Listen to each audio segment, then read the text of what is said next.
मुमुक्षु आत्मन मित्रों, हम बात कर रहे हैं सर्वविशुद्धि द्वार में कुमति कुब्जा और सुमति राधिका के बारे में। अब इस कुमति कुब्जा की पसंद क्या है और सुमति राधिका की पसंद क्या है? देखिए, जैसे जैसे इनका स्वरूप है ना, वैसी वैसी इनकी पसंद भी है। समझ गए ना? जो नाइस होते हैं, अच्छे व्यक्ति होते हैं, तो उनकी पसंद भी ऊंची होती है और अपनी पसंद से ही, चॉइस से ही इंसान जाना जाता है कि उसको कैसा है वो उसका व्यक्तित्व। हाँ, तो सुनते हैं हम। सतरंज खेले राधिका, कुब्जा खेले सारे, पाया के निस दिन जीत वो, वाके निस दिन हारी। जाके उर कुब्जा बसे, सोई अलख अजान। जाके हृदय राधिका, स्वबुध सम्यकवान। देखिए, शॉर्ट एंड स्वीट, थोड़े में ही सारा कुछ समझा दिया है पंडित बनारसी दास ने। क्या गजब की बात कही है। कह रहे हैं कि शतरंज खेले राधिका। अभी पीछे बता के आए ना कि एक शतरंज का खेल खेलने में होशियार खिलाड़ी होता है और एक चौपड़ का खेल खेलने में कोई होशियार खिलाड़ी होता है। दोनों की बात बताई है ना। तो राधिका, जो सुमति है ना, राधिका, उसको शतरंज खेलना पसंद आता है और कुब्जा को चौपड़ सारी खेलना पसंद आता है। अब चौपड़ वाला तो चाहे कितनी भी कोशिश कर ले, होशियारी लगा ले, लेकिन चौपड़ में तो परवशता है। काहे की? पासे की। पासा जैसा पड़ेगा उसी के अनुसार उसकी जीत होगी या नहीं होगी। अगर पासा गड़बड़ हो गया, ये बात किस में है? चौपड़ में है। और शतरंज में किसी की पराधीनता नहीं है। विवेक, सम्यक ज्ञान, बुद्धि उसका कमाल है सारा। तो सुमति राधिका तो शतरंज खेलती है और कुमति कुब्जा, उदासी जो है, वो तो चौपड़ खेलती है। अब सुमति राधिका तो हमेशा जीतती जाती है और कुब्जा दासी जो है, कुमति, उसकी तो हमेशा हार ही होती है, चाहे वो कुछ भी कर ले। देखिए, कुमति यानी अज्ञान, यानी दुर्बुद्धि, कैसे हारती है? हाँ, अपने आप में होशियार तो बहुत बनती है कुमति, लेकिन जहाँ जहाँ वो चालबाजी करती है ना, वहाँ वहाँ हर तरीके से अपना ही नुकसान करती है। क्योंकि एक तो परवशता है, चौपड़ में पासे की परवशता है, और उससे वो कहाँ तक बचेगी, कैसे जीत पाएगी? तो कुमति, कुब्जा दासी, उससे तुलना की है ना कुमति की, तो वो तो चाहे कितने भी प्रपंच लगा ले, अगर चढ़ भी जाएगी ऊपर सीढ़ी पर, वहीं बैठा है सांप, वो डस लेगा और वापस नीचे। कहाँ जाके गिरेगी पता नहीं। सांप सीढ़ी का खेल देखा होगा ना। तो कुब्जा का तो चलता है ये हाल, हार ही हार रहती है। और शतरंज खेलने वाली राधिका, उसकी तो बुद्धि क्या है, सम्यकवान है और बड़ी निपुण है वो सुमति राधिका। और साथ में खेल रही है शतरंज। शतरंज में तो किसी की परवशता है नहीं, अपना दांव पेच, अपना विवेक काम करता है। तो सुमति राधिका तो हमेशा हमेशा जीतती है और जिताती है अपने खेलने वाले को। या के निस्दिन जीतवो, वाके निस्दिन हार। अब आगे बताते हैं, जाके और कुब्जा बसे सोई अलग अजान। जो जो कुब्जा का आदर्श लेके चलते हैं, कुमति को साथ लेके चलते हैं, वो तो हमेशा अज्ञानी रहते हैं। उनके हृदय में तो मिथ्या दर्शन अज्ञान ही बसता है। और जाके हृदय राधिका, जिसके हृदय में सुमति है, पूछो मत उसकी तो बात। सुमति तो आगे आगे बढ़ाती है। उसकी बुद्धि, उसका सम्यक ज्ञान, वो शुद्ध विशुद्ध बनता चला जाता है। और फिर वो सम्यक दृष्टि होकर अंत में हमेशा के लिए जन्म मरण से मुक्त हो जाता है, मोक्ष को प्राप्त हो जाता है। तो अज्ञानी जीव वो कर्म चक्र के अनुसार चलते हैं। हाँ भाई, हमारे तो कर्म गति ऐसी ही है, हम तो कर्मों के मारे हुए हैं। कर्मों का मारा, कर्मों का मारा दुखियारा, ऐसा रहता है वो जीव। और सम्यक दृष्टि क्या कहता है कि कर्म कुछ नहीं है, बस यही तो समझ है, उल्टी और सीधी। सम्यक दृष्टि कहता है कर्म क्या होते हैं, मैं तो कर्म से बलवान, जड़ कर्मों से अलग चैतन्य हूँ, आत्मा हूँ। तो अज्ञानी जीव कर्म चक्र पर चलते हैं, उससे हार जाते हैं, संसार में भटकते हैं। और धर्मात्मा पंडित सम्यक दृष्टि जीव जो हैं, वो विवेक पूर्वक चलते हैं और कर्मों पर विजय प्राप्त होती है। उनके लिए कर्म कुछ होते ही नहीं, विजय प्राप्त करते हैं, अर्थात मुक्त हो जाते हैं। अब बताते हैं, जहाँ शुद्ध ज्ञान है वहाँ शुद्ध दर्शन, शुद्ध चारित्र भी है। जहाँ शुद्ध ज्ञान की कला उद्योत दिसे, तहाँ शुद्धता प्रवान शुद्ध चारित्र को अंश है। ता कारण ज्ञानी सब जाने ज्ञेय वस्तु मर्म, वैराग विलास धर्म वाको सर्वंश है। राग दोष मोह की दशा सो भिन्न रहे आते, सर्वथा त्रिकाल कर्म जाल को विध्वंस है। निरुपाधि आत्म समाधि में विराजताते, कहिए प्रकट पूरन परमहंस है। कहा शुद्ध ज्ञान जहाँ होता है, सम्यक दृष्टि जहाँ होती है।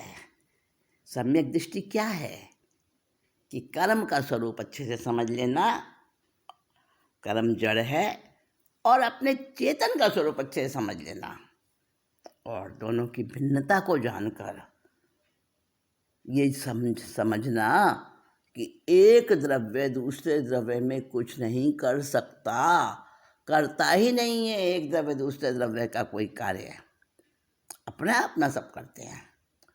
तो कर्म जीव को कभी परवश बना नहीं सकता, अपने वश में कर नहीं सकता। ये पक्का पहले निर्णय हो जाए, और जहाँ हो जाता है, शुद्ध ज्ञान हो जाता है, शुद्ध श्रद्धा हो जाती है पक्का, वहाँ पर चारित्र भी शुद्ध होता जाता है। एक बात और, दर्शन और ज्ञान तो सहभावी हैं। जैसे सूरज की धूप और ताप, प्रकाश और ताप, सूरज में दो चीज़ें हैं ना, वो तो हमेशा साथ रहते हैं। इसी प्रकार सम्यक ज्ञान और सम्यक दर्शन हमेशा साथ रहते हैं।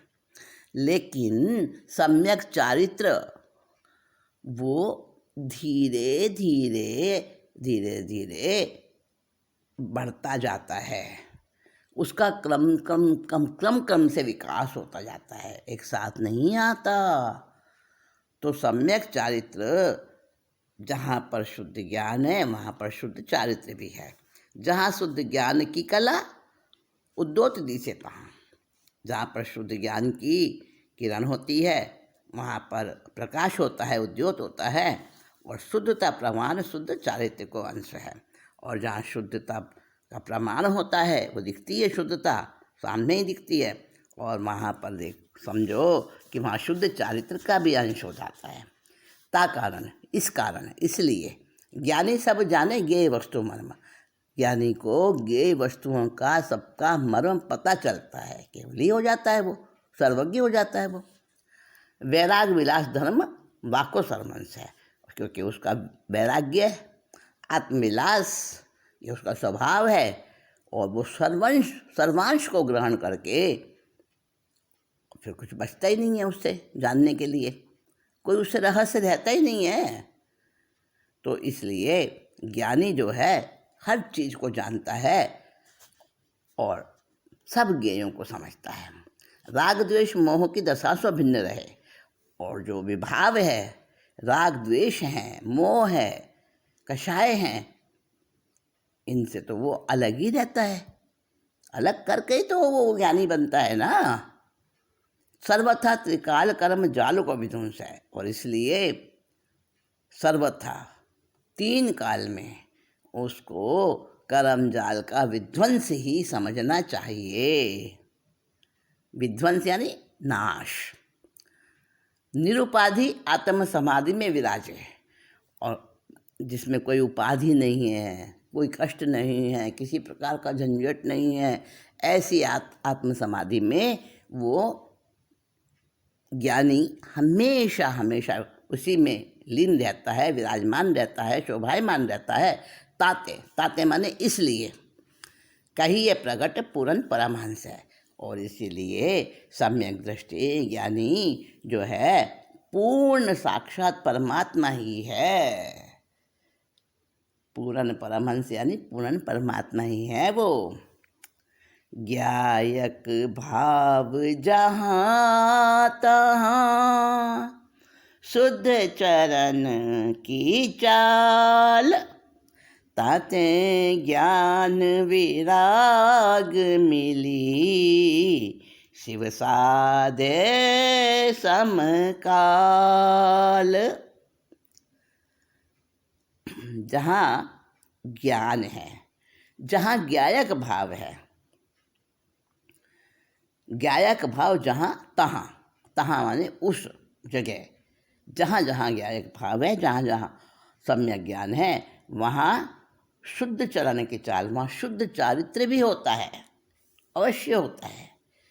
ताते ज्ञान विराग मिली, इसीलिए ज्ञान और वैराग्य दोनों जब एक साथ मिल जाते हैं, मोक्ष की साधना वहाँ पर, शिव माने मोक्ष, कल्याण, शिव की साधना यानी मोक्ष की साधना समकाल, एक साथ ही मिलकर ज्ञान और वैराग्य मिलकर मोक्ष का साधन भी बन जाते हैं, एक साथ मोक्ष को साध लेते हैं। जया अंध के कंध पर चढ़े पंगु नर कोई। वाके द्रगवा के चरण होहि पथिक मिलि दोई। जहाँ ज्ञान क्रिया मिले तहाँ मोख मग सोई। वह जाने पद को मरम वह पद में थिर होई। अंधे और लंगड़े का आपने सुना होगा दृष्टांत। कहीं पर एक गांव में अंधा और लंगड़ा दोनों रहते थे। दोनों अपने अपने रहते थे, वो एक दूसरे से उनका कोई संबंध नहीं था। अब अचानक उस गांव में बाढ़ आ जाती है। इतनी बाढ़ आई, इतनी हाय त्राही त्राही मच गई, और सब लोग अपनी जान बचा बचा के वहाँ से भागने लगे। अब अंधा और लंगड़ा दोनों लाचार, क्योंकि अंधा देख नहीं पा रहा था कहाँ जाना, कैसे रास्ता है, और लंगड़ा चल नहीं पा रहा था। तो अंधे और लंगड़े ने मिलकर एक उपाय निकाला, है ना। अंधे ने लंगड़े को अपने कंधे पर बैठाला। लंगड़ा ऊपर बैठा बैठा मार्ग बताता जाता, और अंधा अपने पैरों के बल चला सुरक्षित जाता।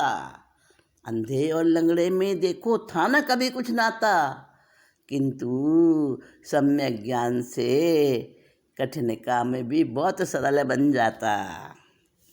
तो जथा अंध के कंधे पर, यही कहानी यहाँ पे दी है। अंधे व्यक्ति के कंधे पर चढ़े पंगु नर, पंगु कहते हैं लंगड़े को, कोई लाचार लंगड़ा एक पैर से, तो वो उसके कंधे पर बैठ जाए, और वाक्य दृग उसकी आंखें, बैठ ऊपर जो बैठा है वो देख रहा है, उसकी आंखें सही सलामत हैं और उसके पैर सही सलामत हैं अंधे के, और दोनों वो रास्ता बताता है और वो चलता जाता है। दोनों अपनी एकता से मोक्ष मार्ग को चल के पहुंच जाते हैं, प्राप्त कर लेते हैं। इसी तरह से जहाँ ज्ञान क्रिया मिले तहाँ मोक्ष मुक्त सोई। जहाँ पे ज्ञान और क्रिया, सम्यक ज्ञान और सम्यक चारित्र, जहाँ दोनों मिल जाते हैं, क्रिया माने आचरण, चारित्र, तो जहाँ पर सम्यक ज्ञान और सम्यक क्रिया मिल जाते हैं वहाँ मोक्ष मार्ग अपने आप सदता चला जाता है।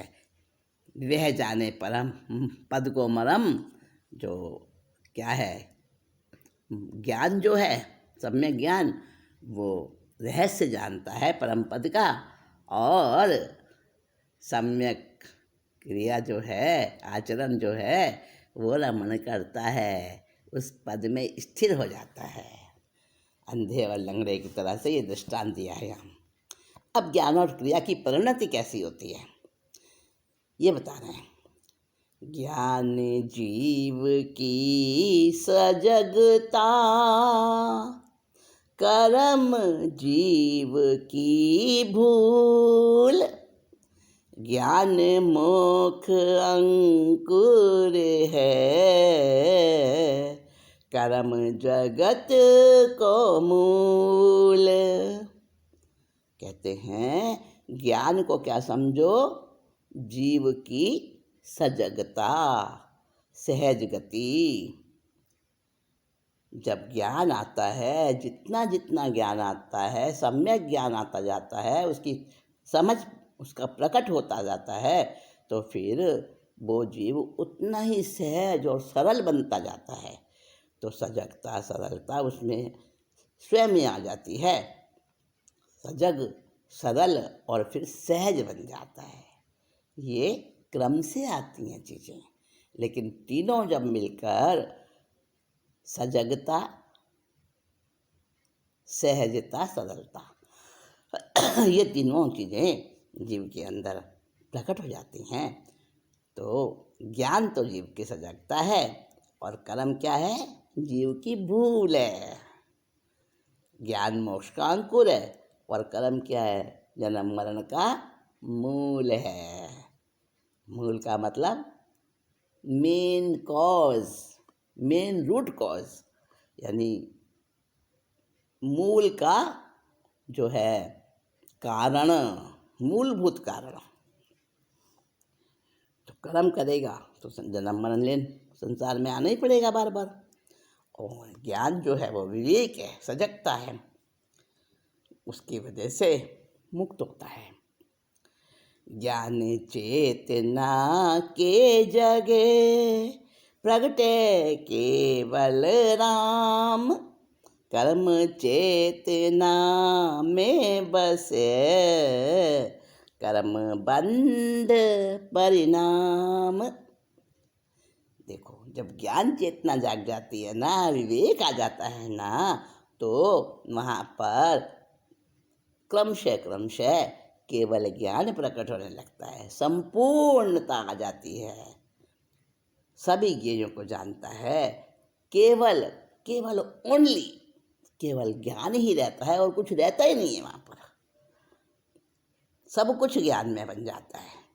और जहाँ पर ज्ञान चेतना की जगह कर्म चेतना आ जाती है, उसका प्रभाव हो जाता है जीव के ऊपर, तो बस कर्म बंधी ही उसका परिणाम है। और ऐसा बंध जाता है कर्मों से कि सांस लेना भी मुश्किल होता है उसको।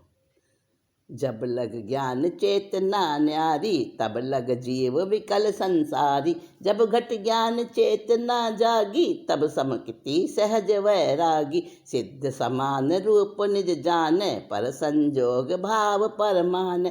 शुद्धात्म अनुभव अभ्यास, त्रिविधि कर्म की ममता नासे।